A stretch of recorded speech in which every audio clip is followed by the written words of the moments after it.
Alright, everyone, it's time to end this franchise with Insidious, the last key. The last one. Yeah, we've been down that road. Look, you see this shirt? Roy! From part 5. Uh, a sequel to part 4 called The Final Chapter. So I bring that up because it's the final chapter. This is the last key. We'll see if this really is the last one. I haven't heard any news that they will be making another one, but I think this is a good closer. So let's just hope that this is it. I don't think Leigh Whannell's got any interest in making more. I'm very curious to see what your guys' thoughts are on this one. If anyone's watching, hello. Because this one has the lowest rotten tomato score. Rotted? Did I say rotted? Rotten tomato score. Not that I care, but I just found it interesting because I really enjoyed this one. I always seem to have the opposite opinion of Rotten Tomatoes. They love the first one and third one, but they don't appreciate 2 or 4 as much, whereas I'm like the opposite with 3. I'm like, 3's okay, but 2 and 4 I really liked. I actually really enjoyed this one. I don't have too much to say about it, so this is going to be a quick review, and let's just get into it in this week's Horror Franchise Wednesday.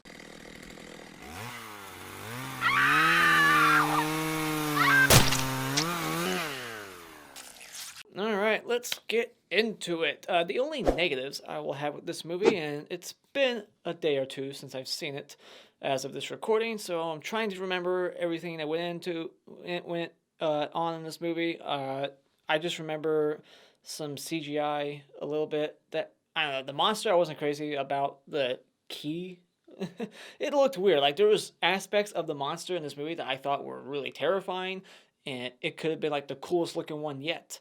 But that keyhole in the nose, it was just a little silly. And there's some humor in wrong places.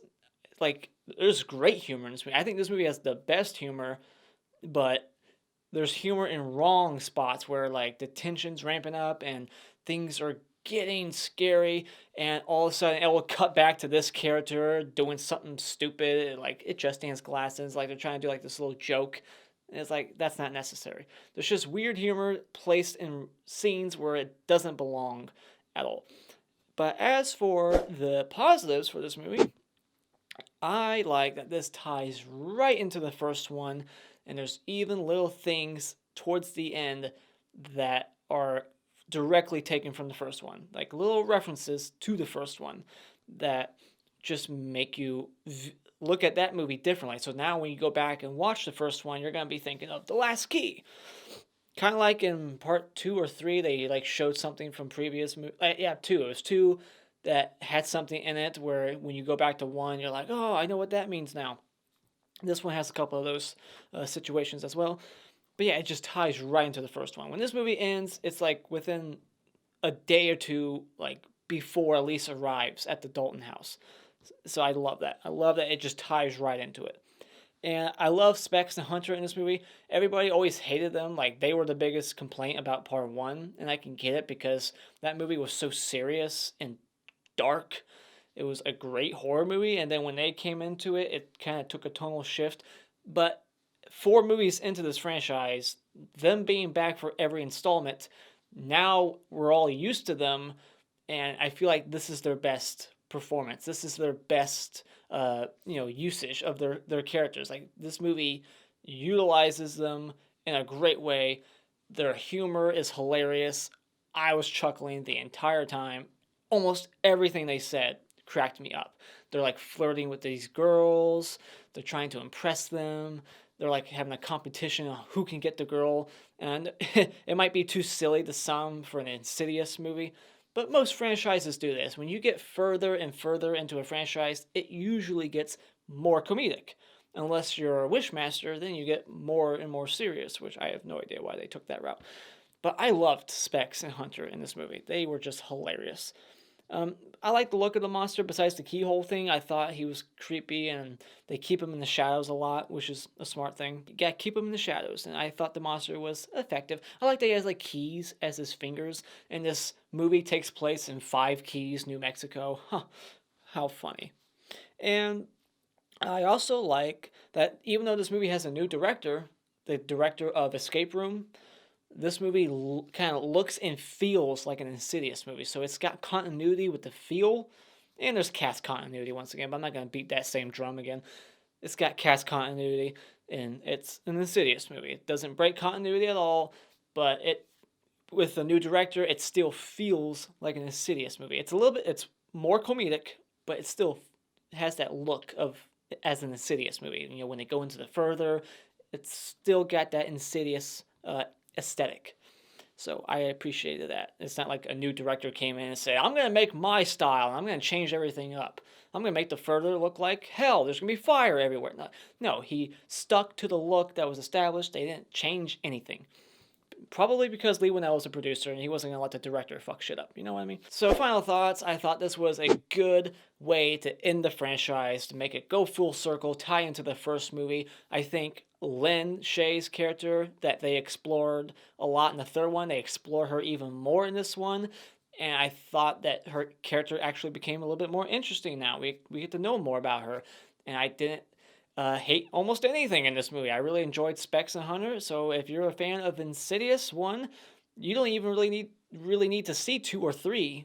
You can just go from 1 to 4 if you want, because there's nothing here that would make you have to see 2 or 3, I don't feel.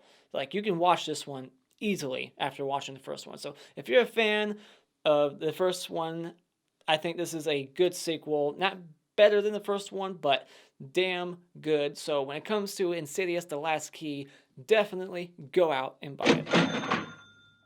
The hottest chick in this movie is Melissa, the niece of Elise. The niece of Elise. That rhymes. And the clap award for best scene goes to the scene where Elise is walking around on her own in the pitch dark, and Specs and Tucker, they're watching her and they're like, there's someone in front of you. You're about to touch her. I love that scene. It was in the trailer, and I can see why. All right, into the spoiler discussion. So we open up in New Mexico, 5 Keys. Haha. And we see Arkin from The Collector and the Collection, one of the most awesomest final guys, if you will, in horror history. I love him, and he plays the 1950s abusive father. I'm gonna beat some sense into you. He's trying to beat the gift she has out of her, and I thought they did a good job casting the young Elise, because she has like the same like head shape as old Elise. So it looks like when you look at her, you're like, I could see her growing up to look like, Lynn Shane. But the 16-year-old version, she had like a slightly different head shape. I'm like, that doesn't look like the 6-year-old version or the 70-year-old version. They could have did some recasting on that 16-year-old version. Am I alone on that? Anybody else?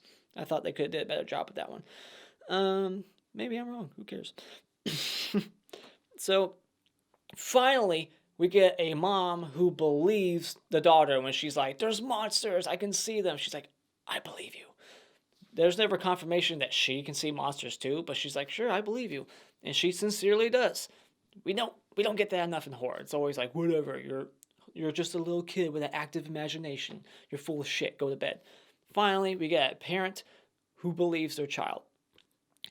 And yeah, she's getting punished by her dad, trying to whip the gift out of her, like, I'm going to beat you until this, demon-seeing ability you have just somehow leaves your body, because that's 1950s logic. And then the mom gets hung, and it's pretty brutal. Like, the thing goes down, and she's hanging her. That would suck. And then, this is in too many movies, where you get a character like Elise, who's like, I'm not going to do it. Hard cut. They're doing it. It's like in the Rambo movies, where Rambo's like, I'm not going to go back. And then, boom, he's back in Vietnam. In this movie, she's on the phone with a client who, like, wants her help, and she's like, sorry, I can't help. And then calls him back, like, the next morning. Like, okay, I'll do it. And then she calls Specs and, I keep wanting to call him Tucker. She calls Specs and Tucker to basically tell them, like, hey, I'm going to go do this gig, and I don't want you guys to join. It's personal. It's too dangerous. You can't come. All right? I'm putting my foot down. You're not coming. And then, hard cut. Next day, they roll up in their big old, like, what's that Scooby-Doo wagon?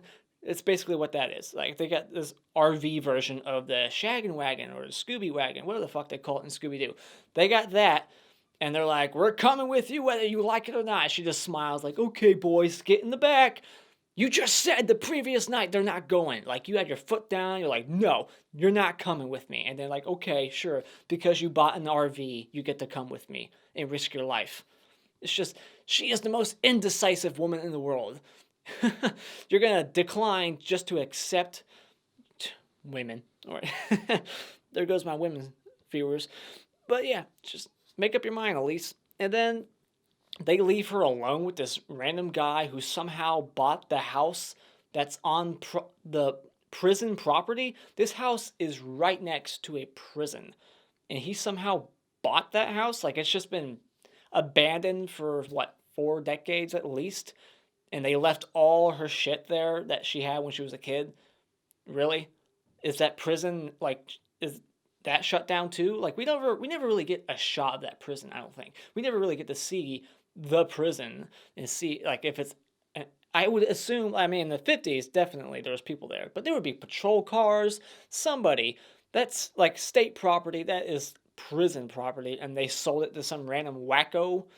And I like that. I like that this movie actually has like a human nemesis, like an actual bad guy who's not a ghost. Like, there's the main ghost, but there's also this twist with this guy.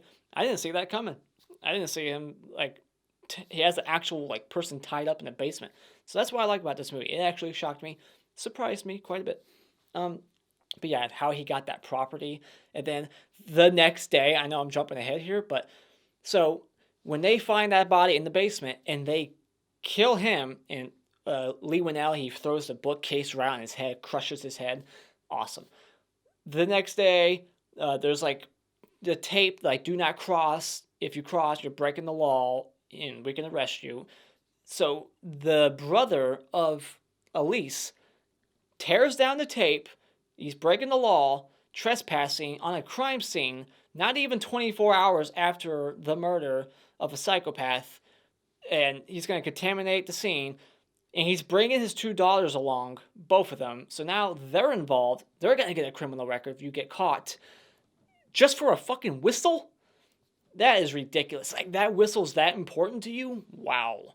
So yeah, you're breaking the law, you're taking your daughters along. That's ridiculous. I love that at the beginning of the movie, that every time, like, the lights are flickering in their house, it means that there's somebody being executed at the prison. I thought that was dark. What a terrible childhood. But then Specs and Tucker, they got this new, like, catchphrase, you know, she's psychic, we're sidekicks. Thought that was funny. And we find out that Elise ran away from home at 16, and she, like, sees this girl, she thinks it's a ghost, but then finds out way later on in life that that person was real. I thought that was a neat twist also. Right now I'm battling wind, so if you hear anything in the background, that's wind shaking my house, just to let you know. So just keep your ear out for that. Can you hear it? Yeah. We find out that her niece is a psychic too. Coincidence.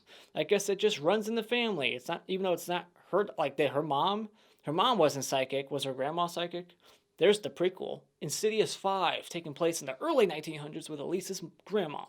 So yeah, Elise has the ability, and then her niece has the ability for some reason, and that's how she's able to go into the further to save Elise later on. And I love when the key monster guy, he, like, pokes that woman's throat and, like, he locks them. It's like he's locking their soul. Like, your soul's mine. I got the key. I locked it. It's with me now. The whistle, I like the whistle gag. There's like a scare involving the whistle. I don't get what's so special about that whistle. Why you're gonna break the law and get your daughters involved to steal a whistle.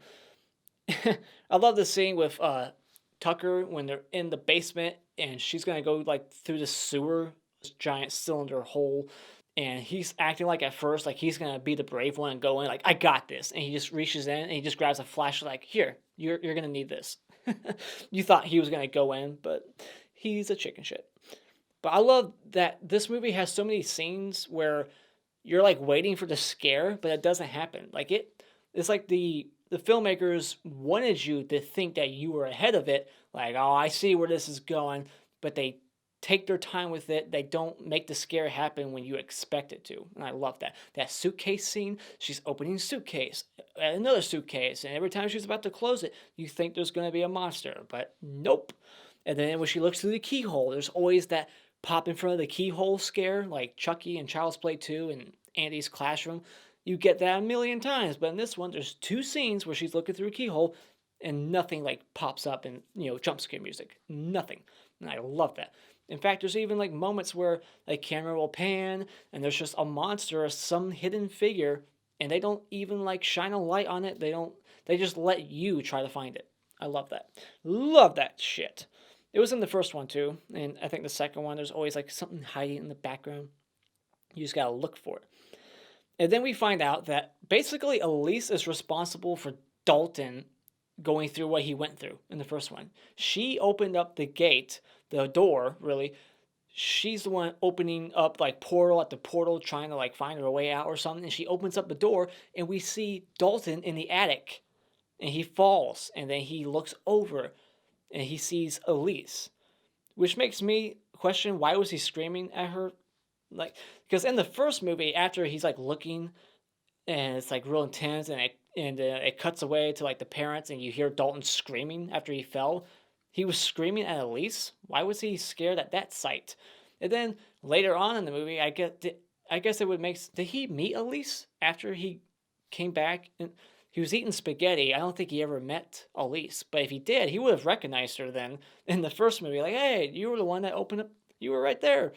But I just love that. I love that it basically is like Elise is responsible because she opened up that door and then she just left it open and walked away. So then the Darth Maul demon was able to get in there and get Dalton. I just love that. And then we kind of find out that the main ghost in this movie, was controlling the dad, Arkin, like his whole life. Like half controlling him. Like he had half his soul, like in part 3, half the soul. I'm not fully 100% clear on that, like what that meant. Like, was he his puppet the entire time, beating the daughter? I don't know. But I just thought that was interesting. And then, yeah, she gets the whistle, and she blows it, and it summons her dead mom, who got hung when she was, like, 6. And then the mom just pushes the demon away, and now he's gone. And then she just floats off. That's weird. Like, I don't get that. So she's just been waiting for you to blow a whistle?